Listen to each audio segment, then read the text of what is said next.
xInYaFace.com. So spell it out. Let me spell it one more time. xInYaFaceDotCom. You spell the whole thing out.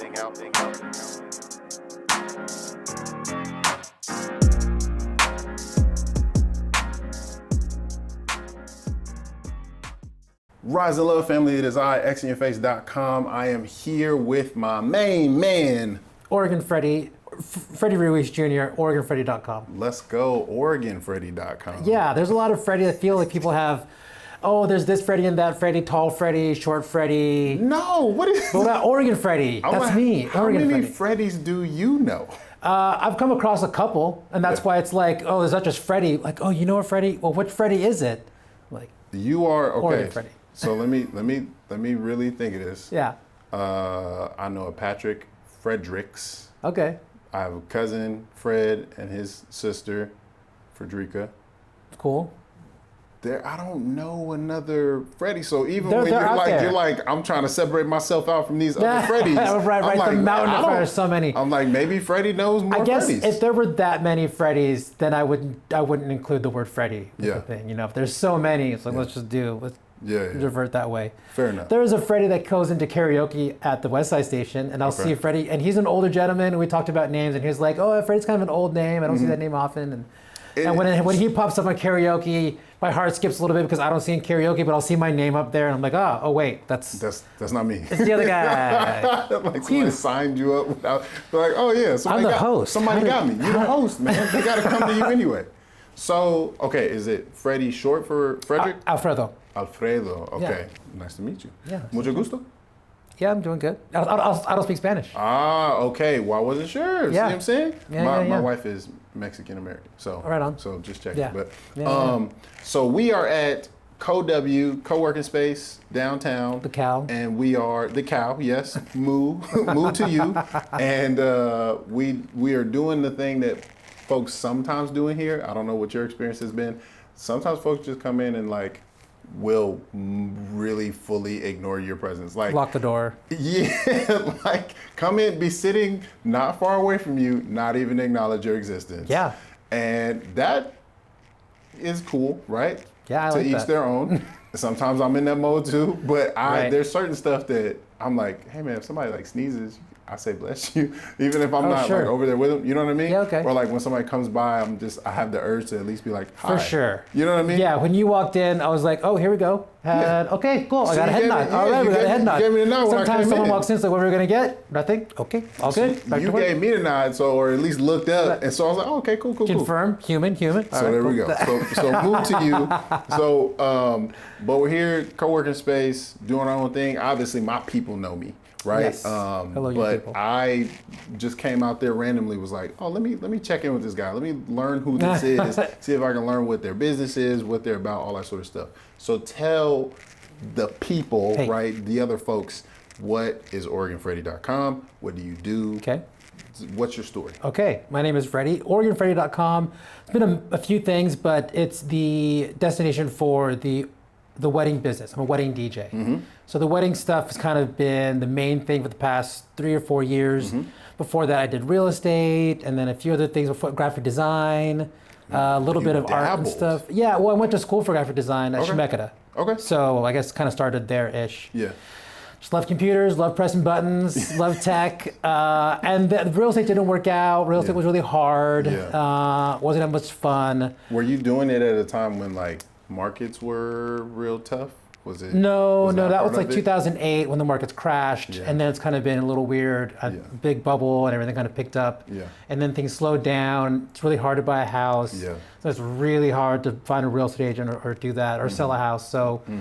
And then COVID, and I have a 4-year-old son, and then wedding DJ. Yeah. Way more fun. Works on the weekends. KJ at night over at the West Side Station. Okay. And yeah, OregonFreddy.com is the place for the wedding stuff. Okay. So break it down a little bit more for me, because that is maybe not the most seamless transition, at least from my point of view, right? Right. Real estate. I'm going to do weddings. Wedding DJ, right? So how did you do it? During real estate, I was volunteering at KMUZ, doing a radio show, the Upbeat radio show, Yep. Thursdays 5 to 6. Yep. And I really enjoyed doing the radio show. I enjoyed playing music, and it was like, well, I can get stress relief, or like just like feel like that's my fun time. Really looking forward to that 1 hour, 2 hour time. And so I just did more of that. And then my wife was like, hey, you can make DJs. This is how she talks. You can make like $500 on the weekend doing DJs. I was like, what? $500? Yeah. I was like, that's all I need. That's great. Yeah. I was super stoked to hear $500. And then more and more research, YouTube research, looking online, lots and lots of research. Now it's like speakers and then a controller and then DJ furniture and all kinds of stuff and more and more things, more and more Amazon, more cords, all kinds of backup cords and adapters. And it was like, oh, cool. I can use an iPad, because I tried to use like Rekordbox on older versions of my iPad or of my Mac. It just wasn't working, or Rekordbox wouldn't load correctly. And the M1 MacBook or the M1 iPad came out, so maybe it's time to move to the iPad alone.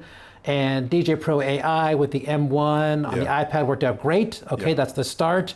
Now where does this music go out to? And then that's kind of where it just ended up buying more and more. And then now I had to make real good sense of it. So now I charge more than $500 a weekend. You've invested in professionalizing your setup so that it makes sense that. And other DJs on Facebook will see my sales pitch and they'll be like, generally, that's not cool what you're doing.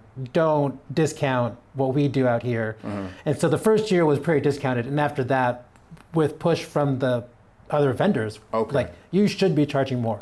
Please charge more and represent our community better. More so not because they were worried about you like stealing business out from under them. A little bit. More like, hey, folks aren't even going to recognize that what we are kind of charging is what makes sense for what we're doing. Don't perpetuate this. DJs are cheap. DJs aren't doing anything. Because then everybody will compare it to, oh, well, da-da-da does it for this much. Right. Well, that's maybe now I got to do this whole spiel about how he's different, which is true. At the time, 3 or 4 years ago, I was a much different wedding DJ than I am now. With the experience of all these weddings and all the varieties of stuff that can happen, and then the backups and the equipment and what's gonna work and different situations. So it does really come with like the experience does matter. Do you feel like you are?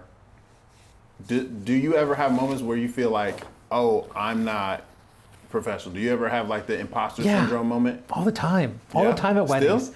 Even though you've been doing it for a couple of years? Yeah, there was a thing I saw. I was watching Dropout TV, pretty cool for like D&D stuff, kind of nerdy things. Nice. And there's a show about food, and the host was like, "Oh, so you believe that perfection can exist?" And I thought that was a really interesting question when applied to like all types of people that create or art, where it's like, yeah, I do think that you could have a perfect wedding, or I could have like a perfect day, and it's just really hard because you always want to criticize. Well, I could have done better, or this could have been a little bit clearer. The microphone cut out. Oh, there was a little static in that microphone. Those things stick out, and I don't forget them. And then I'm back on Amazon, like, okay, what do I need to buy to make this better? What's the reason? What was it? Reddit? What's the ChatGPT? What's going on? Or other DJs. How do your ceremonies go? Do you have the same problems with this? Trying to make it perfect every time. So it's like every wedding. There's something, but also every wedding, it's like, every day. There's just no day is perfect. Next one, all right. Next swing, But, okay, on that same note, are there moments where you're like, oh yeah, this is as close to perfection as it gets, and you're like, oh wow, this is... For sure, when was the last time you had one of those? One that comes to mind right now was a ceremony, because ceremonies are really hard. It's just like the 15 minutes where it has to be kind of perfect, and everyone's quiet and watching the show. We're watching the people that are performing, and they're really tuning in to what they hear. There's nothing else happening. That was a great ceremony. Didn't use a lapel mic. Lapel mic was a backup. Had a handheld mic on a stand. Shure microphone with 2 big fat antennas. I was in the shade. It worked out okay as far as like their participation and their walking and how their guests stand or don't stand. That's not really my thing. But it worked out. You're not doing blocking. I can't coach people on how to be good guests. Or good bridesmaids and groomsmen, and they're just going to do their thing. But it sounded good, and they were there, and the officiant was new, and he was like a relative, so he was funny and awkward, but it was still like beautiful and nice. And it was his first time, so I gave him tips about like when they're done and then they're going to do the kiss, be sure to get out of the way, grab the microphone stand, so that they can have their moment. And he did that. It was fine. And then the microphone stand was away. And then at the end of the ceremony, as they all walk away, he's supposed to say like, okay, the bride and groom would love for everyone to enjoy the reception cocktail hour. Please grab a chair, blah, blah, blah. And he's like, he doesn't have a microphone, but the lapel mic was there. Boom, backed it up, no problem. The lapel mic came in. Boom, do this, do that. Done, shut it down. That was perfect. Let's go. Perfect. Handheld mic sounded good. Lapel mic came in when they had to. That was great. That was great. That's great. I'm done, excited retired, about it. I'm good.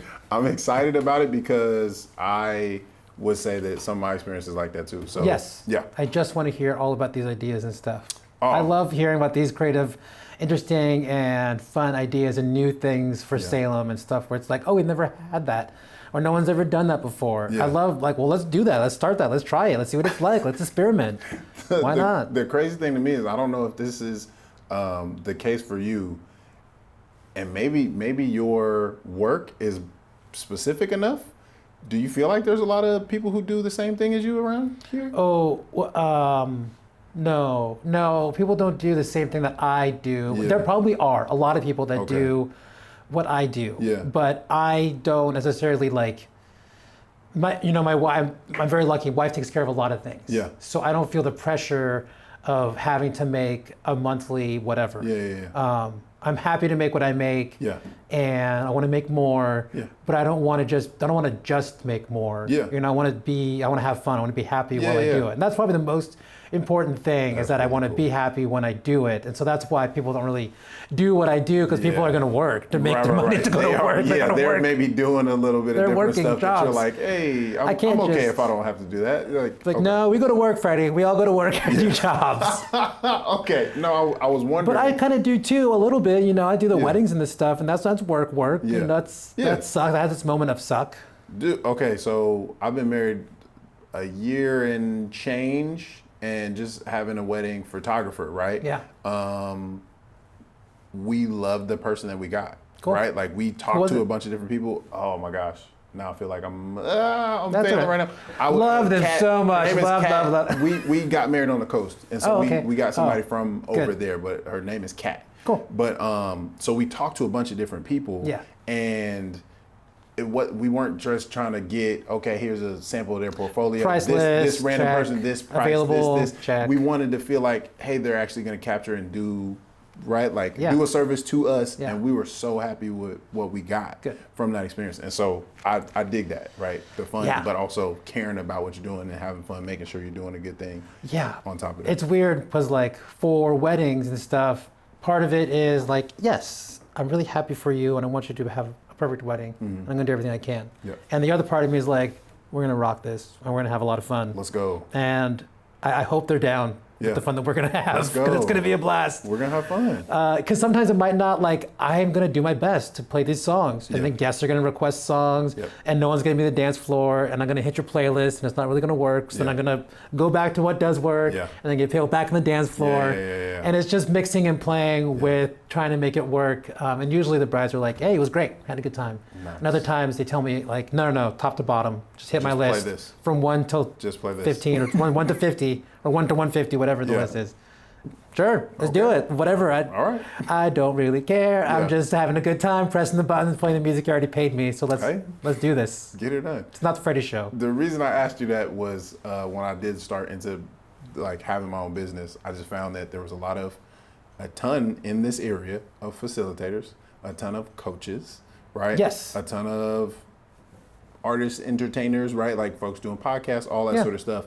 And so I don't necessarily have the imposter syndrome because I am trying to blend it in a way that I've not seen from other people. But if I looked in any lane or felt like I was sticking to any lane, I'd be like, why am I doing this thing that everybody else is doing? You know what I'm saying? That's so interesting. So, I'm glad you say that there's a lot of people doing that because I think that a fun business idea would be to have like a dozen of these rooms or a handful of these rooms with the equipment ready and somebody hosting and a tech person on hand and maybe just a couple shifts or whatever to fill in the gaps. But having a podcast studio space Yeah. would be great. I think that would be a yeah. great business. Oh, yeah. Another great business I think would be a karaoke rooms. We should the same thing, but for karaoke rooms. Yeah, we should Why don't have we one have up karaoke here. rooms? There's one in All over the place. There's one in Corvallis, I think. I have to go.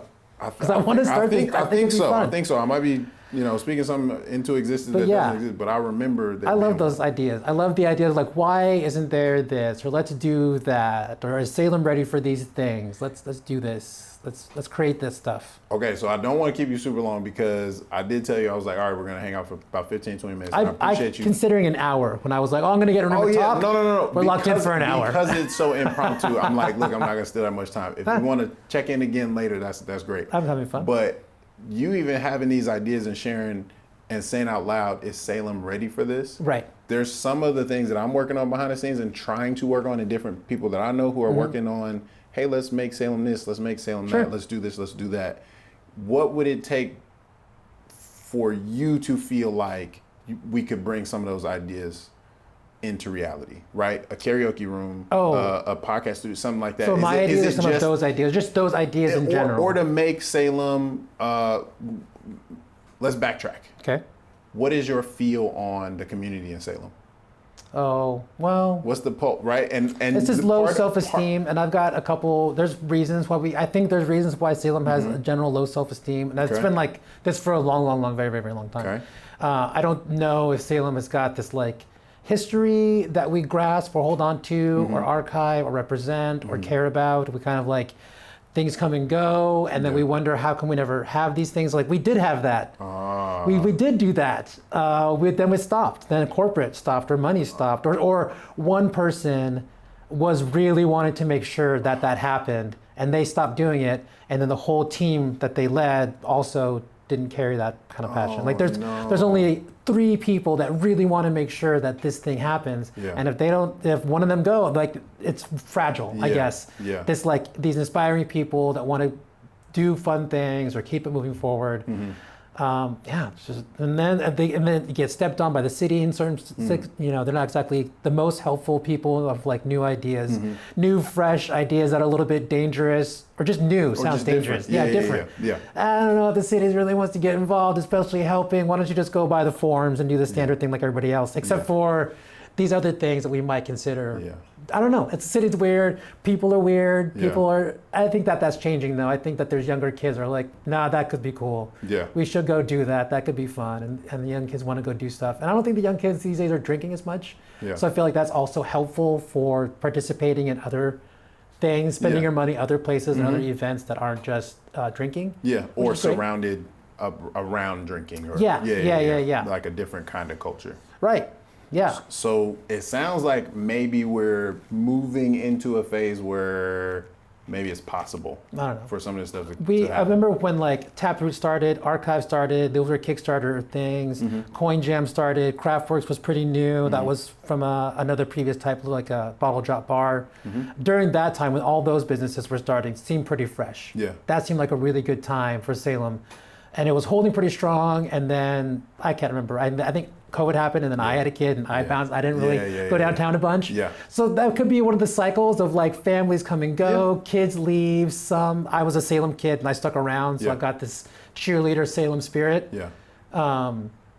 My sister left. Some people they leave, and then some people aren't from. I'm not saying that you're not from Salem, but some people come into Salem. But there's an opportunity here for something to happen. Right.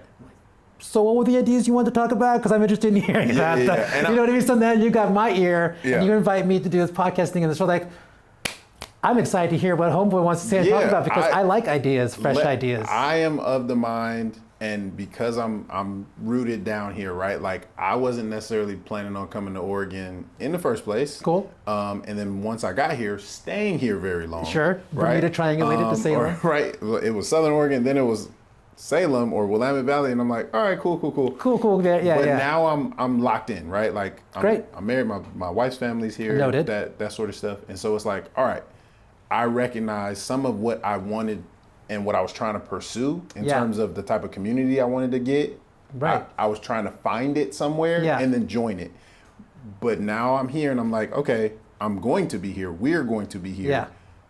How can we create it? Yeah. right? And so that was part of why I was asking, like, what's your take? Obviously, you've been here longer than I have, and you have more of this perspective. But also, if you have the energy, right, and you have some investment and commitment in dedication, doing it, then let's figure out who else we need to get along with us and move some of this stuff forward. Right, slowly making the right steps, having the right people. I guess moving slowly and doing it right, so it's a solid foundation of what you're building. Something that's going to sustain. Not too fast. You don't want to flash from the pan type of thing. Not too slow, where it's just stuck in committee forever.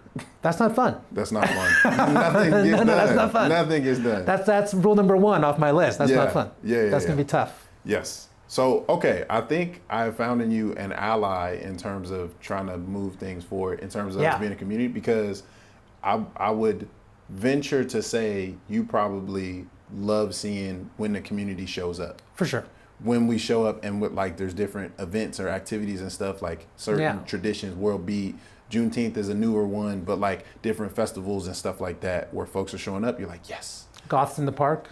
Oh, isn't that cool? Doesn't that sound like fun? I didn't know about that. A bunch of goth kids dressing up and going to Enchanted Forest. Yeah. I think that's just like, I don't know how many years they've been doing it. 4th annual, 9th annual. That's cool. Yeah, exactly. That is happening. That's what's Someone is like, we should do this. This would be fun. Yes. And then they're going to do it. And then wow, okay, we're doing this again. And it's like, that's cool. Yes. Goths I think in the there's park. something That for sounds like fun. everyone and room for us to just keep figuring out how we come together as a community. Yeah. We don't have to wait for the big, like, Christmas, like Christmas or big this event or that event. It can be more like regular routine stuff that we're like, hey guys, like. And if you have an idea and don't want to do it, just come to one of us and we might facilitate that. Yeah, or find like, some way to start small or just or look talk into through it. it with you and be like, that was a little bit out there. Or is it? Maybe, I don't know. Maybe I don't know what it is. I can't say anything. We're not gatekeeping. We're not gatekeeping. No, I just want to hear what it is, because I might know somebody that also could do that or wants to, and they're waiting for someone else to be like, well, I can't do it alone. And that I think that's what it is. I just can't do it alone. Yeah. A lot of people love Salem and are capable, but feel like they can't do it alone. Yeah. ChatGTP is helping, assistants, technology assistants are helping. Yeah.